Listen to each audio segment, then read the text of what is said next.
Hoje eu já realizo essa palestra em todos os canteiros de obra do Distrito Federal.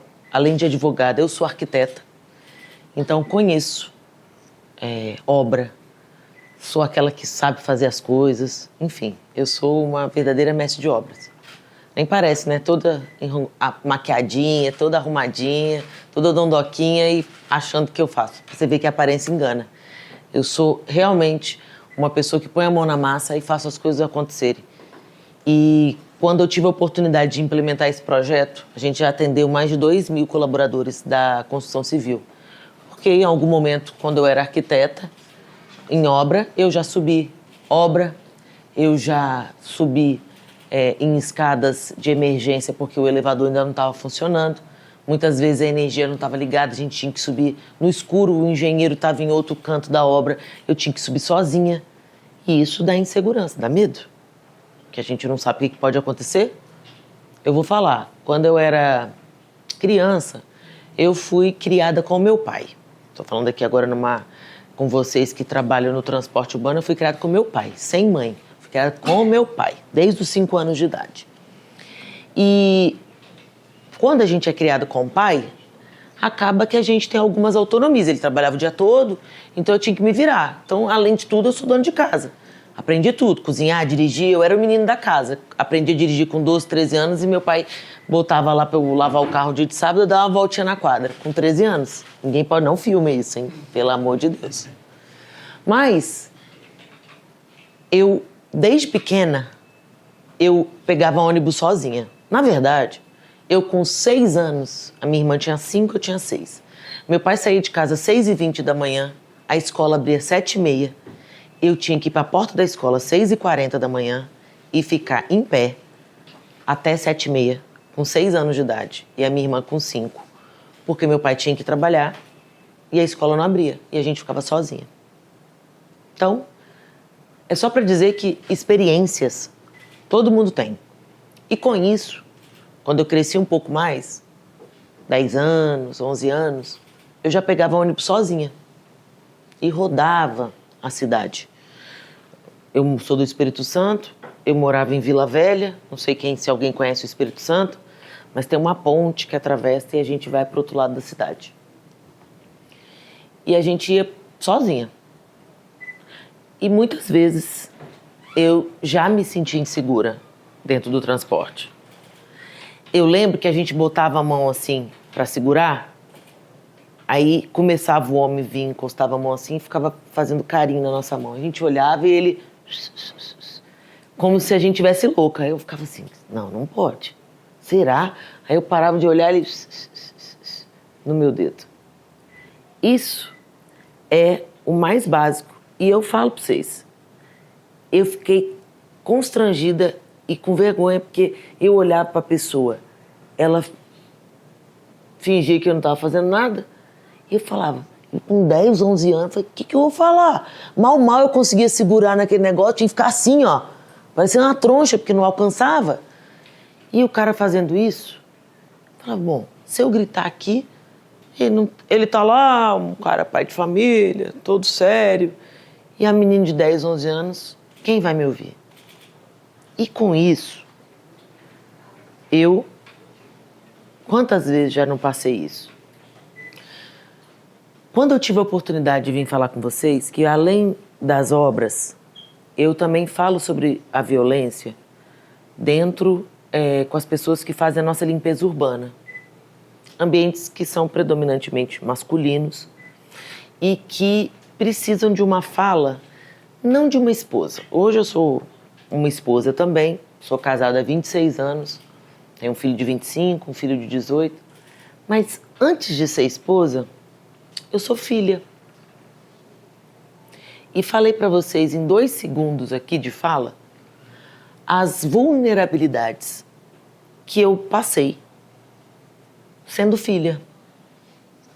E meu pai, sabe onde ele estava nesse momento? Trabalhando para pagar a comida que eu comia. E eu sofrendo essa violência dentro do ônibus. Eu tendo a possibilidade, eu depois de adulta, de sofrer uma violência subindo uma escada, exercendo o meu trabalho. Então, quando eu cheguei para o Zeno, que é o secretário de mobilidade, falei, Zeno, eu queria muito ter oportunidade de falar com o pessoal dos rodoviários, as pessoas que trabalham, que levam e trazem os nossos filhos em segurança. Porque a única coisa que faz uma mulher como eu sair da minha casa para cuidar de outras pessoas é devolver para a cidade, ufa, o alívio dela levar e trazer meus filhos em segurança. E quando eu tive essa oportunidade, eu quero dizer para vocês que o que me move falar da violência é o que eu percebo da geração do meu pai, da geração do meu avô, o que eu percebo da minha geração. Se nós queremos filhos melhores do que a gente precisa mudar e começar agora. E aí eu falo para vocês. Todos vocês têm uma vida difícil. Toda pessoa que busca trabalhar honestamente e que rala dos perrengues é a vida difícil. Eu vou te falar, a minha vida sendo secretária por escolha, mas ela é muito difícil. Ela é gratificante, é diferente, mas é muito difícil, porque eu sei que eu tenho muita coisa para fazer. E eu mesma poderia estar em outras coisas mais tranquilas, mas por escolha eu tô. Ou talvez por destino, não sei. A questão é que muitas vezes a gente não tem essa escolha. A gente só tem o seguinte, ou você é vagabundo, ou você é um cara de bem. As escolhas da vida. Tenho certeza que se eu olhar para o lado, teve pessoas que vocês conheceram que não escolheram esse caminho. E que muitas vezes acham você um otário, porque podia estar em... Só que vocês, por alguma convicção, seja porque passaram sufoco na infância, sofreram abandono, violência, ou tiveram incentivo, ou tiveram algum pai ou alguma mãe que deu incentivo, não importa. Eu só sei que a maioria das coisas são pela dor e não pelo amor. Senão, a gente teria um país estruturado. Eu sou uma pessoa que estou aqui, maravilhosa, mas também vim de uma família desestruturada. Então, cresci com a minha mãe, e ela é viva, por uma separação traumática deles, e eu fiquei com meu pai. Então, a realidade do Brasil e da gente é que realmente os filhos sofrem por milhões de desajustes que acontecem com os adultos que deveriam nos educar e nos direcionar, e muitas vezes eles, pelo que aprenderam, só sabem da lapada. E a lapada vem da violência, que você pode ver marcas no corpo de tantas... Eu lembro de eu ir toda roxa para a escola, eu também já fiz isso. Ia com a perna que eu tinha que ir com a bermuda comprida para não aparecer as varinhas aqui que ficava aquele altinho assim, né? De quando apanhava de galho. Eu sei. E olha, que para eu não estabelecer um processo de violência com os meus filhos, de apanhar o tanto que eu apanhei, de que o meu pai aprendeu, eu tive que ter a consciência de que eu não queria repetir esse padrão. E olha que eu sou... E olha que meu pai nunca foi um pai violento, maravilhoso. Só que foi como ele aprendeu, e ele foi minimizando ainda. E aí eu falei, gente, eu preciso agir diferente. Mas eu tive que ter a consciência disso. Porque até hoje, depois de 30 anos sem morar com meu pai, se você botar meu pai do meu lado, você vai falar, é filha dele, tem certeza, o jeito de falar, o jeito de andar, o jeito de brincar, a cara, tudo igual. Ou seja, tem 30 anos que eu não moro com meu pai e as minhas piadinhas são as mesmas da dele. Se ficar do lado, parece até um macaquinho de imitação. Por quê? Porque a referência que a gente tem, positiva ou negativa, a gente repete. Você pode ter sofrido horrores, mas é aquilo que você aprendeu.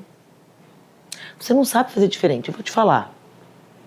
Eu sou arquiteta. A gente vai pra escola e bebe, bobo, laleli, lolo. A gente aprende. A gente, para formar uma frase, a gente fala latido, qualquer coisa. Tudo da maneira que a gente foi alfabetizado. E a gente também é alfabetizado com a violência dentro de casa ou não. E isso, essa forma com que a gente foi criado, por mais que você queira distância daquilo, inconscientemente a gente repete. Aí eu fico falando para vocês, caramba, vocês escolheram o caminho que é, sabe, uma escolha digna, mas uma escolha que é sofrida, é suada. Vocês passaram um monte de dificuldade. Aí vocês têm uma família, têm filhos. Quem não tem filho aqui ainda, se Deus quiser vai ter. E aí você pensa assim, bom, hoje eu trabalho, ganho meu dinheirinho aqui, honestamente, e as dificuldades que eu tive, eu vou tentar que meu filho não tenha.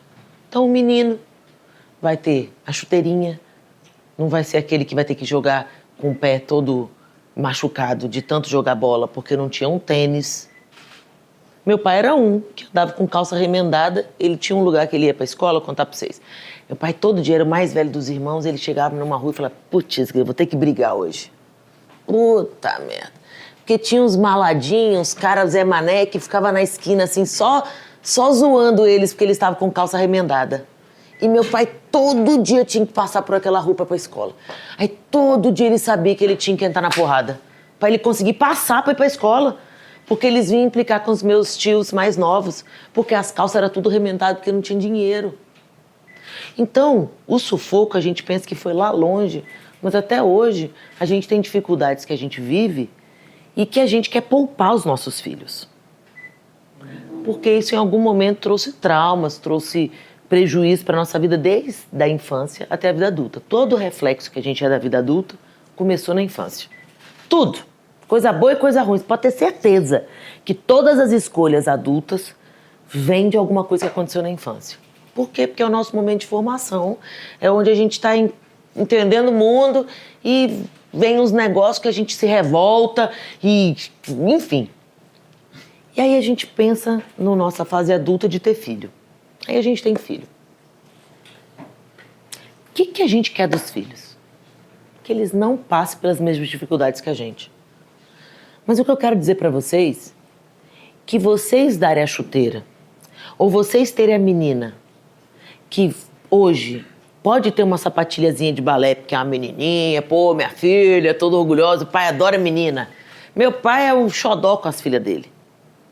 Só que essa menina, que é sua filha, que tá com a sapatilha, que o menino que tá com a chuteirinha que vocês não tiveram, em algum momento ela vai estar subindo essa escada escura. Em algum momento ela vai estar dentro de um espaço que vai ter um cara passando a mãozinha na mão dela, ou então encoxando, ou então grudando, ou então praticando qualquer tipo de violência com ela. E você vai estar onde? Trabalhando. Para comprar o vestidinho de balé. E ela lá em outra situação, sofrendo violência. E hoje em dia, parece que o negócio está assim. 10 anos, 9 anos, 8 anos. E vai ter um barbudo, um marmanjo, um cara que não teve nenhum tipo de preparo e conscientização. Ele só é um bicho que repetiu o padrão do que ele viu em casa e vai violentar sua filha. E vai acabar com a vida dela. Olha isso. Vai acabar com a vida dela. Porque depois disso você não supera mais. E aí o que você vai fazer? Vai matar o cara e ir pra prisão e deixar sua filha sem pai? Vai achar que a justiça vai apagar tudo que fez com sua filha? E aí? E aí? Porque quando eu venho falar de violência, eu não quero falar da sua companheira.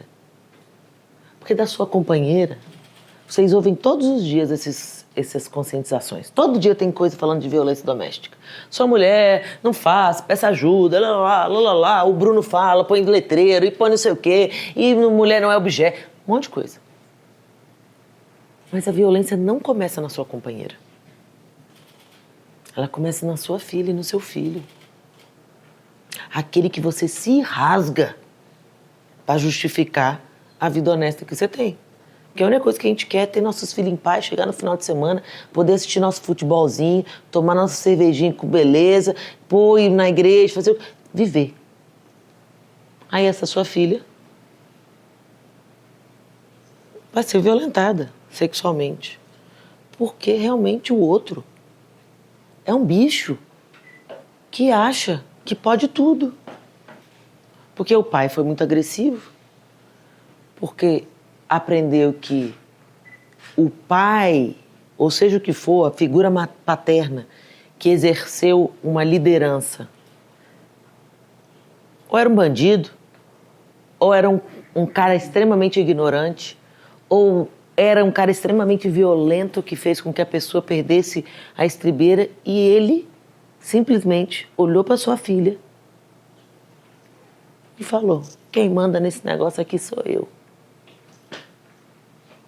Então, quando a gente está dentro de um transporte e a gente está vendo uma situação dessa, a gente tem que imaginar que tem um pai lá varrendo, que tem um pai lá limpando, que tem um pai lá trabalhando, para que aquela menina tenha condições de ser melhor do que ele.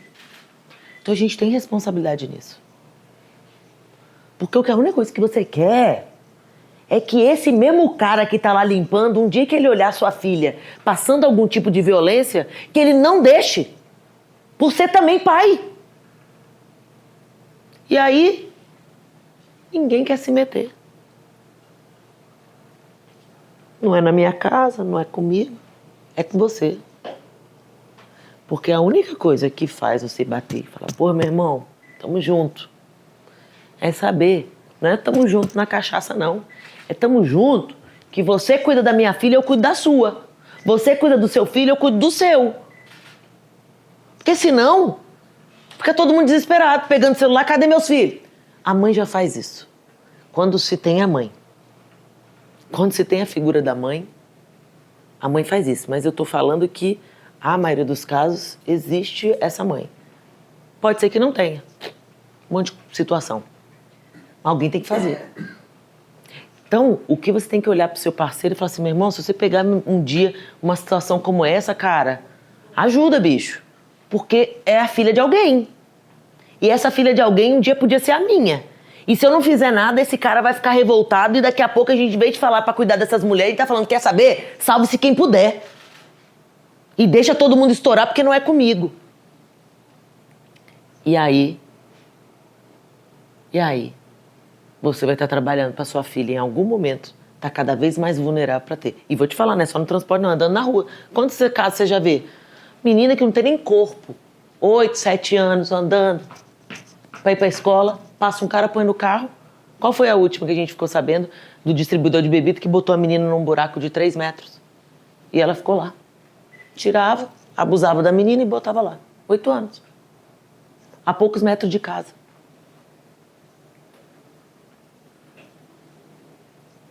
E aí, que isso é muito sério. Então, quando a gente fala da violência, a gente não fala só no nível de relacionamento deles. A gente tem que cortar essa violência lá embaixo e começar a compromisso e falar no final: meu irmão, é o seguinte, tu é meu amigo, cara. Então, pelo amor de Deus, me ajuda a cuidar da minha filha. Me ajuda a cuidar do meu filho, cara. Que eu vou ajudar do seu. Eu acho que você tem que ser a maior vó de irmandade que vocês podem ter. O elo não é, pô, vamos ganhar um campeonato de futebol junto, não. É, vamos juntos cuidar dos nossos filhos. Porque, pô, eu preciso que meu filho cresça, que meu filho seja melhor do que eu. Beleza? Graças a Deus, Deus cuidou. Não aconteceu isso na infância. Seu filho cresceu, sua filha cresceu, chegou na idade adulta e você, se Deus quiser, minha filha vai ter uma família, eu vou ter meus netinhos chegando em casa, pô, legal, bonitinho. Só que eu quero que vocês saibam que tudo aquilo que vocês fazem dentro de casa, eles estão olhando. Eu vou falando, tem 30 anos que eu não moro com meu pai, eu falo igualzinho ele. Gente, igualzinho. Se eu olhar, eu falo: não acredito. Acabei de viajar com meu pai, todo mundo só falava assim: kkkkkk, você é igualzinho seu pai. Eu falei: putz, porque é o natural. A gente é o que é, reflexo daquilo que a gente viveu. Se a gente viveu num lar de harmonia, a gente repete a harmonia. Só que é o seguinte, tomara que vocês sejam esse grupo, porque a maioria não veio dessa situação, veio de famílias desestruturadas. E eu não estou falando porque vocês trabalham no transporte, porque vocês são brasileiros. A maioria dos brasileiros, isso é dado do IBGE, vieram de famílias desestruturadas. A gente tenta corrigir agora. Eu, por exemplo, sou casada há 26 anos, não quero nunca que meus filhos tenham uma família desestruturada. Mas eu botei isso como meta, porque eu sei as consequências que isso trouxe para minha vida. O que vocês querem para os filhos de vocês? O que vocês querem que eles sejam melhores? E olha o que eu estou te falando. Não estou tirando em nada a importância nem o valor que vocês têm pelo trabalho que vocês exercem, que é valiosíssimo. Sem vocês, a cidade para. Só que é o seguinte, quando eu falo de filhos melhores, eu não falo filho ganhando mais, filho sendo tudo... Não. Filhos melhores é filhos emocionalmente mais estruturados. Porque se nossas escolhas são todas vindas de coisas que aconteceram na nossa infância, a gente garantindo que os filhos da gente têm uma criação melhor, automaticamente eles são melhores do que a gente. Os meus filhos são muito melhor do que eu. Muito melhor do que eu. Mas não é porque eles falam inglês e eu não falo. Não, nada disso. Isso são outras coisas. E vou te falar. Dinheiro não é o que define. Porque eu falo isso em toda reunião. Eu lembro quando eu era criança, eu morava com meu pai, eu tinha um sapatinho vermelho. Um! Toda menina quer ter sapatinho rosa. Eu tinha um vermelho. Eu usava amarelo, sapatinho vermelho. Eu usava rosa, sapatinho vermelho. Eu usava roxo, sapatinho vermelho. Pai, fica feio. Minha filha, é sapatinho vermelho que é o que você tem, esse aí que seu pai comprou, e 2 números a mais. Então eu parecia um palhaço andando. Eu calçava 34 e eu tinha um sapato de 37. E vou te falar, hoje era só um sapatinho vermelho, tô nem aí pra ele. Isso não me define. Mas várias outras coisas me definem. Então eu quero dizer pra vocês, se vocês dão muito, vocês dão pouco, se não pode dar, não é isso que vai marcar a vida de vocês. Não é isso que os filhos de vocês vão lembrar e falar, poxa, pai, você não pode me dar aquela blusa, aquela... Não é isso. É como vocês se relacionam com eles. E se vocês realmente querem filho melhor, vocês precisam mudar agora. É a maneira que você trata a companheira, é a maneira que você trata ele, é a maneira que você trata um garçom que você vai no mercado, num bar, é o atendente do supermercado, é todo mundo, porque a pessoa está lá só olhando. E quando ela crescer, se ela, graças a Deus, teve a oportunidade de crescer sem essa violência, aí foi comprovado que 1/3 das meninas que sofrem e que veem violência dentro de casa repetem. Ou seja, a gente tá lá olhando, lá. A gente normaliza aquilo que acha que é normal. Quantas vezes, quando você é criança, você apanha tanto que chega uma hora que você fala assim, eu mereço. É verdade. Porque você fala assim, não acredito. Não tem como não ser. Porque pra que eu ia apanhar se eu não merecesse, se não fosse... Não. Tem que chegar alguém e falar assim, não é assim. Isso não é normal. E a violência, ela vai se normalizando porque você acha que é normal. E aí essa menina que cresceu vendo você fazendo isso com mais diversas coisas, ela um dia vai bater na porta da sua casa com a cara toda estourada. Eu vou falar, ela vai bater na sua casa com a cara toda estourada. Se você não tiver que ir lá reconhecer o corpo dela toda cheia de facada na cara, a ponto de você não conseguir reconhecer ela por um anelzinho que você deu quando ela era adolescente. Olha que terrível isso. E essa menina que vai chegar na sua casa com a cara toda estourada, você vai falar, minha filha, larga esse homem, pelo amor de Deus, você não vai... Não, pai, eu amo ele. Ele vai mudar. Por quê?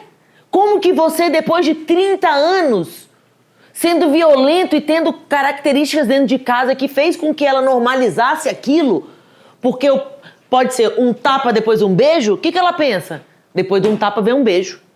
E ela acha que o cara vai mudar. Imagina você, vendo a sua filha, que você fez tudo, que você pediu a Deus todo dia para não sofrer violência na rua, no transporte, no não sei o quê, na garagem, no trabalho, na escola. Aí chega na sua casa e você ajoelha, pelo amor de Deus, minha filha, sai disso. E ela não sai. E aí o que você faz? Não tem o que fazer, porque ela é uma adulta. Você fala e não adianta. E não adianta. Aí você fala, puta merda, o que eu errei? Eu quero dizer pra vocês, desde o dia que ela nasceu, você é o herói dela. Você é o herói dela. Sabe aquele que tinha que ter sido seu herói e que foi o bandido? E que traumatizou e que direcionou a vida de vocês? Ela olha e fala, é o meu herói. E você, em vez de ser herói, você foi o bandido dela. Porque foi você que preparou ela para viver a violência. Sem ter consciência, você preparou a sua filha para apanhar de um marmanjo. Isso é tão forte para mim que eu falei, eu não posso deixar de falar isso com os homens.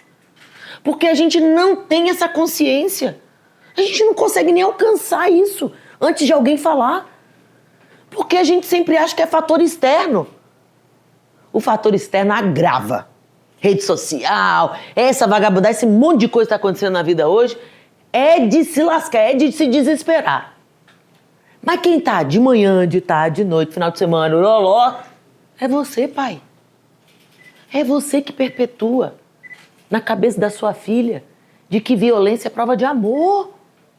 Porque você foi um pai maravilhoso, mas foi um pai que achou que era tão rígido. Só que você não confundiu o que é rigidez com violência. Porque a gente aprendeu que ser rígido precisa ser violento para ter autoridade. Porque lá atrás falaram que para ser autoridade você tinha que calar sua boca e apanhar até ficar moído.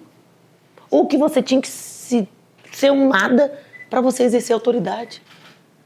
E aí olha o que eu quero trazer para vocês, a consciência de que o que seus filhos, suas filhas vão ser vai depender da consciência de vocês hoje. E aí eu falo um menino.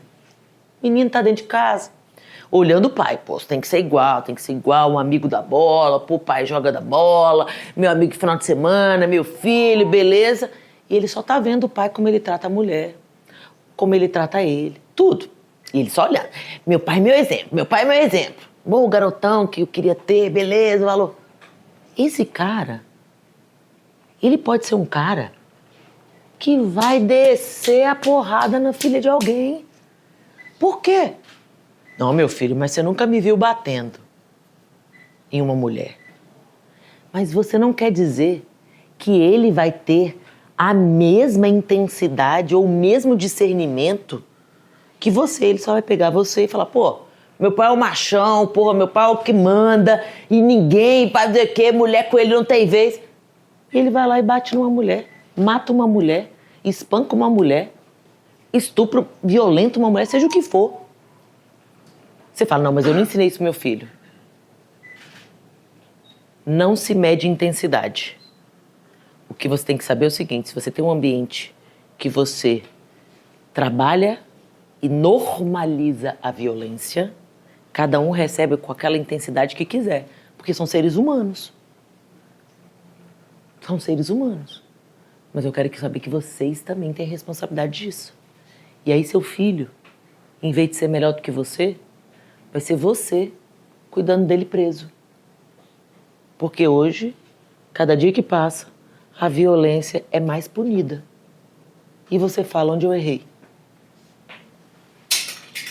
Trabalho pra caramba, a vida inteira trabalhando, fiquei no pé dos meus filhos pra não ser vagabundo, pra estudar, pra não sei o quê, dei chuteira, botei na escola, ia no transporte, nem deixava na rua, pra não ficar bandido, pra não virar moleque, pra não sei o quê. E como é que esse menino, pelo amor de Deus, como é que esse cara foi pra violência, bateu na mulher, se isso daí eu tentei poupar de tudo? Dentro de casa foi a escola dele. Então, o que eu desejo é que nada disso aconteça com ninguém aqui. Mas eu preciso que vocês tenham a consciência de que se vocês querem filhos melhores que vocês precisam começar agora, olhando como vocês estão em casa, olhando como vocês falam com eles, olhando como vocês falam com as pessoas, olhando como você trata a sua companheira, sabendo que os filhos de vocês têm uma escola e um herói, que é um professor. E que futuramente tudo aquilo que você sonha, que você de repente não teve, e que você quer viver com seu filho, seja seu netinho, uma vida normal, uma vida diferente de que todo o histórico da sua família até agora, tenha essa consciência. É possível. Mas mais do que isso, a violência interfere e é para todo mundo. Porque você está fazendo isso com seu filho. Digamos que você faça isso com seu filho, que sua filha cuida e eu não vou ser exemplo. Aí o cara do lado não faz isso. Aí o filho dele vai lá e dá uma porrada na sua filha. Mesmo sua filha não tendo viver, nem que ela se separe. Mas ele fez isso. Então a gente precisa cuidar um dos outros. E saber que a violência não é só quando ela está dentro da nossa casa. É principalmente quando ela está na casa do vizinho. Porque ela vai chegar em você em algum momento. E a gente não quer que chegue. Com a menina que está no ônibus, com a menina que está subindo a escada escura, com a menina que está no estágio, com a menina que está passando, que foi numa festinha, que você fala, pelo amor de Deus, minha filha, 8 horas, papai vai estar na porta, hein? Tá bom, pai, eu vou descer do ônibus, ou vou descer da casa do amigo, ou então tá, eu vou de Uber, mas ele não entra aqui, vou com mototáxi, vou. Da parada até na casa, são 10 passos. Em 10 passos, você tem que pedir a Deus para cuidar. Então é o filho de alguém. Então a gente precisa também cuidar dos filhos de alguém. Para que essa violência não chegue na gente. Eu quero agradecer muito a atenção que vocês tiveram com a minha fala. É uma fala que eu realmente me importo com isso. É uma fala que eu tenho como meta de vida falar isso. Porque eu não sei se vocês, em algum momento, já viram alguém falando dessa forma, como eu falei. Mas é a mais pura verdade. E eu acredito que algum de vocês, mesmo que não sejam todos, alguns pensamentos vieram. Seja da infância, seja dos filhos, seja da forma com que essa violência pode chegar dentro da nossa casa. Mas eu tenho certeza que todos vocês querem que os nossos filhos sejam melhores. E que a gente realmente comece agora, para que a gente consiga alcançar o nosso objetivo. Muito obrigada, gente.